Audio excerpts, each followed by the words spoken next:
ಜನ್ಮ ಮರಣದ ರಹಸ್ಯಗಳು.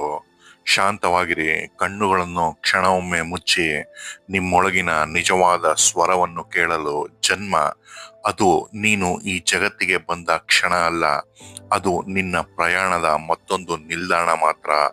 ಬದುಕು ಇಲ್ಲಿ ಶುರುವಾಗಿ ಅಂತ್ಯವಾಗುವುದೂ ಇಲ್ಲ, ಇದು ಕೇವಲ ಒಂದು ಅಧ್ಯಾಯ.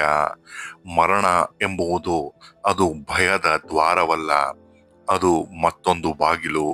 ಹೊಸ ಜನ್ಮಕ್ಕೆ, ಹೊಸ ದೇಹಕ್ಕೆ, ಹೊಸ ಕತೆಗೆ. ನಾವು ಯಾರು? ದೇಹವೇ? ಹೆಸರೇ? ಓರ್ವರ ಸಂಬಂಧವೇ? ಅಲ್ಲ, ನಾವು ಇವುಗಳ ಹಿಂದೆ ಮರೆವಾದ, ಎಂದಿಗೂ ಸಾಯದ ಒಂದು ಶಾಂತ ಬೆಳಕು. ಜನ್ಮದ ರಹಸ್ಯ ಏನು ಗೊತ್ತಾ?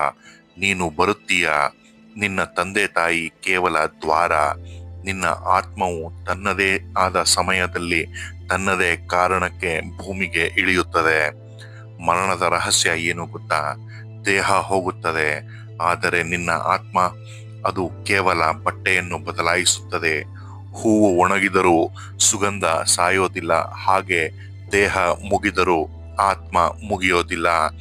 ಈ ಎರಡರ ನಡುವೆ, ಜನ್ಮ ಮತ್ತು ಮರಣದ ನಡುವೆ ಇರುವ ಒಂದು ಸಣ್ಣ ಸೇತುವೆ, ಅದೇ ಬದುಕು. ಆ ಸೇತುವೆಯಲ್ಲಿ ನೀನು ಸತ್ಯವಾಗಿ ನಡೆದೆಯಾ?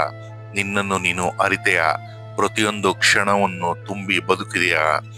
ಜನ್ಮ ಕೇವಲ ಪ್ರವೇಶ, ಮರಣ ಕೇವಲ ನಿರ್ಗಮನ. ನಿಜವಾದ ರಹಸ್ಯ ನೀನು ಈ ನಡುವೆ ಹೇಗೆ ನಡೆದೆ ಎಂಬುದೇ. ಶಾಂತವಾಗಿರು, ನಿನ್ನ ಪ್ರಯಾಣ ಇನ್ನೂ ಮುಗಿದಿಲ್ಲ, ಇದು ಕೇವಲ ಮತ್ತೊಂದು ಪುಟ ಮಾತ್ರ.